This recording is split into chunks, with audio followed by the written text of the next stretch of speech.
This is not going to be one of those videos where I hold up a big check and show you guys how much money I made on my first wholesale deal. Unfortunately, my first deal was a failure, and in this video, I'm going to show you guys exactly why. Welcome back, friends. My name is Lily. If we haven't met, this channel is where I document my real estate investing journey and take you guys along with me. This video is actually part of an entire series where I'm taking you guys behind the scenes and showing you the nitty-gritty of what it's actually like trying to get started investing in real estate. I know there are a lot of channels out there that can show you what it's like to be a successful real estate investor, and I watch those channels and appreciate them too, but I wanted to create a community for beginners by beginners, right? That really shows an authentic look of what it takes to get started. And this video is part of an entire series doing just that. I'll look to the playlist below, and I'm definitely not gonna stop here with this failure, but I wanted to update you guys and tell you what I think I did wrong and really just what happened and why I wasn't able to find a buyer for this deal. But before we dive in, be a real one and turn that like button blue. And if you wanna keep up with videos like this that I'm releasing as real time as possible, then subscribe and turn on notifications. And if you happen to not skip the ad before this video, let me know in the comments so I can thank you personally for supporting the channel. If you've seen the previous episodes in this series, you know all the information about my strategy in this particular property, but basically this was a property that had been on the MLS for a very long time, almost a year, and was for sale in as-is condition.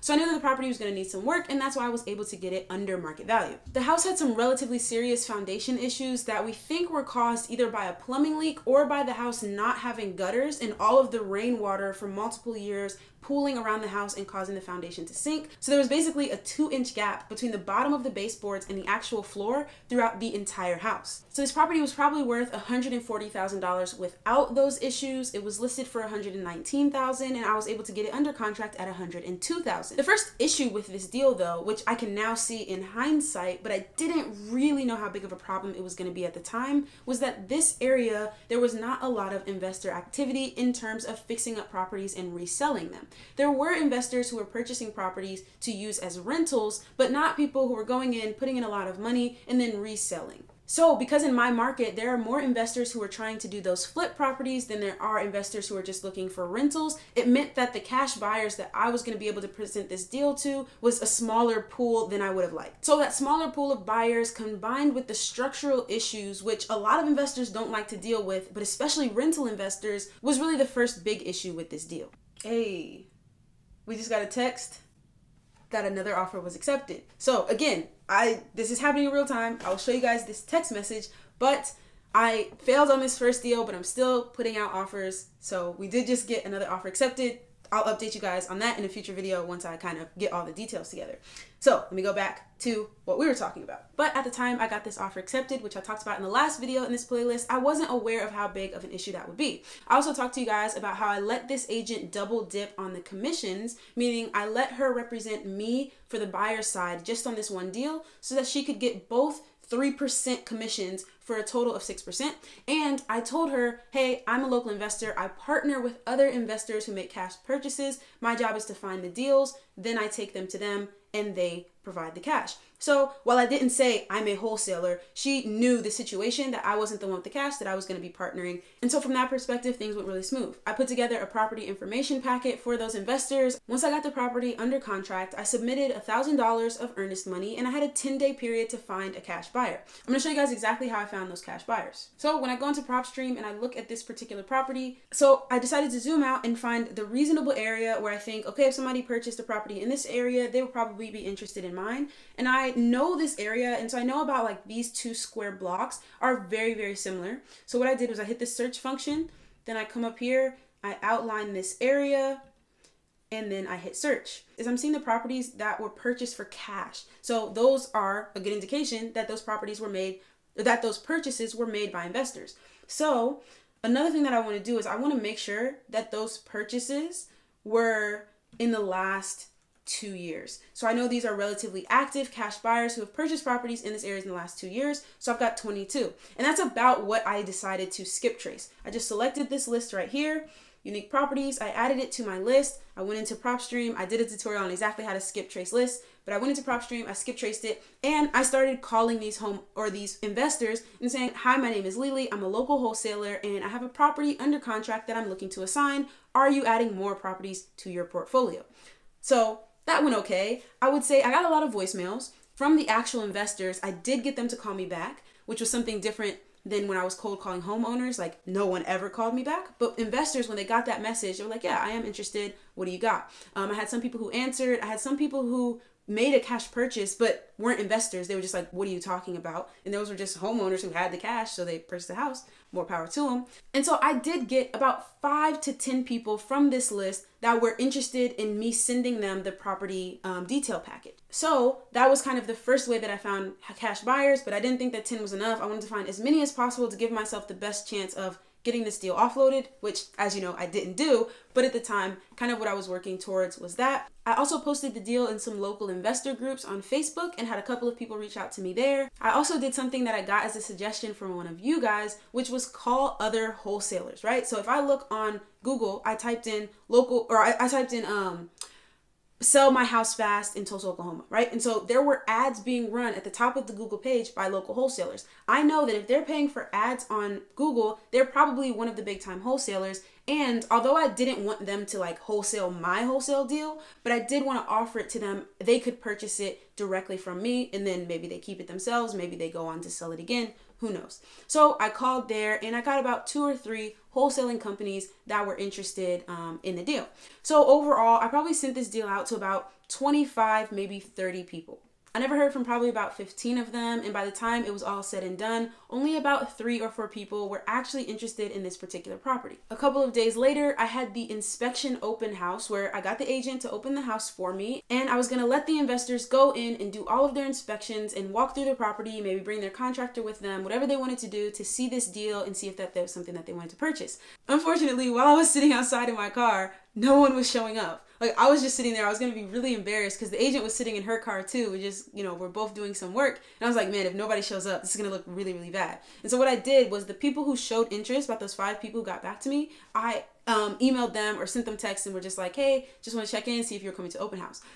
One person responded and was like, oh, I live in Dallas. And I was like, okay, he's not coming to the open house. And then another person responded was like, oh, I thought it was tomorrow. I'm on my way. And I was like, yes. Thank goodness. So he actually came. He was really nice. But at the end of the day, I talked to the one person that came to the inspection open house, and I talked to maybe 2 or 3 other people, like the gentleman who was in Dallas, and they all told me that they thought the structural damage was more extensive than the agent and the seller were saying. Although the quote recommended $2,700 of injection foam, they thought that the house instead needed piers, which I knew nothing about structural issues, which was something that I should have researched, but I'll talk about that in a moment. They thought that the house needed structural piers rather than injection foam to prop up the foundation, and the piers need to go about every 10 feet, I believe, throughout the house, and they cost $700 each. So that was going to be a much bigger expense. That was going to be like a $25,000 expense rather than the $2,700 for the injection foam, which they felt like was just a cheap solution, which wasn't going to last very long. So at this point, I knew that the repairs were going to be more extensive than I thought, and so I went back and I asked for a price reduction from $102,000 to $97,000. So it's only a $5,000 price reduction because I knew that the listing was at $119,000, and I just felt like, I can't ask them for so much lower than they're actually offering this property for. And I'm already under contract to 102. So I just asked for a $5,000 price reduction, hoping that then I could go back to the investors, offer them a little bit less as well, and we would get this thing going. At first, the seller countered and they wanted to only drop to 99, but I stayed firm and let them know I really did need to be at 97. And they decided to say, yes, we'll go at 97. One thing to note is that the agent tried to tell me it was required that I had to provide an actual quote showing that the repairs would be worth more than I initially thought. This is not only not true, but it's an issue that I've run into with agents even when I was purchasing my duplex to house hack. Agents are working on your behalf, and when you purchase a house, they usually get a 3% commission. I was using the double dip strategy on this one, so this agent was set to get a 6% commission, but you can't tell me that when I called her and asked for a price reduction, the first thing that went through her head was that she was going to make less money. And so she tried to tell me something that would dissuade me. I don't know, she was trying to just like outright lie. I'm sure that's not the case, but she was trying to push back a little bit and discourage me from asking for the price reduction. And the moment I said, hey, no, I know that's not required, just please submit the price reduction, she immediately backed off and did it, and they accepted it. So now it was time to reach back out to the couple of people who had expressed interest and let them know that I was lowering the asking price on the deal to 102. And while they all said that they appreciated the price reduction and they thought that it was a good price, they did not want to take on a property that they were just going to use as a rental, which already was showing so many structural issues. So this brings me to another mistake I made. I should have given myself more than 10 days for for the inspection period. It was my first deal, and so there were just some days in there where I didn't really know what I was doing and I was trying to figure everything out. The property had already been on the market for almost a year, and so I don't think the sellers would have, not done the deal if I asked for maybe 14 or 15 days rather than 10, because it wasn't selling anyway. And it just would have given me more time to learn about the property, get more investors looking at it, and just I wouldn't have felt so rushed. If it was a property with more common repair issues, like, oh, this needs a new kitchen, the bathroom needs to be ripped out, you gotta put new flooring in, I think that 10 days would have been more than enough. But with such an issue that many investors don't want to take on, I should have gotten more than 10 days. So at this point, I was out of buyers that I could talk to, and none of them wanted to take on this deal. And so I had to go back to the agent and let her know that my partners did not want to take on these structural issues, and I apologized, but I told her I was gonna have to cancel the contract. She actually didn't seem very surprised. And like I said, there had been multiple people who had already backed out of this deal for the same reasons. And so I think she probably knew just how extensive these issues were and that this house was gonna be difficult to sell. So that night she sent me an earnest money release form because I was still within my 10-day period to get my earnest money back. And she sent me a contract cancellation form. I electronically signed both. The seller electronically signed both, and then I was able to go to the title company and just pick up my earnest money check.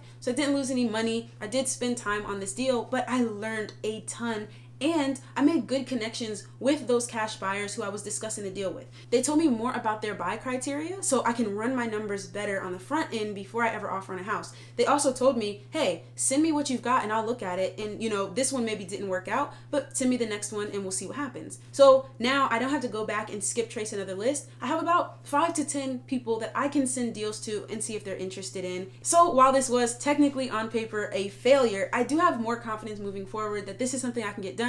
As you saw, I did just get a text message that I got another offer accepted. So I'm going to keep moving forward. I'm going to keep documenting what's happening for you guys. If you want to see the entire playlist for this series, you can check it out right here. And I will let YouTube recommend a perfect video for you to watch right here. I post videos most Tuesdays, Fridays, and Sundays. Until next time, thanks for watching.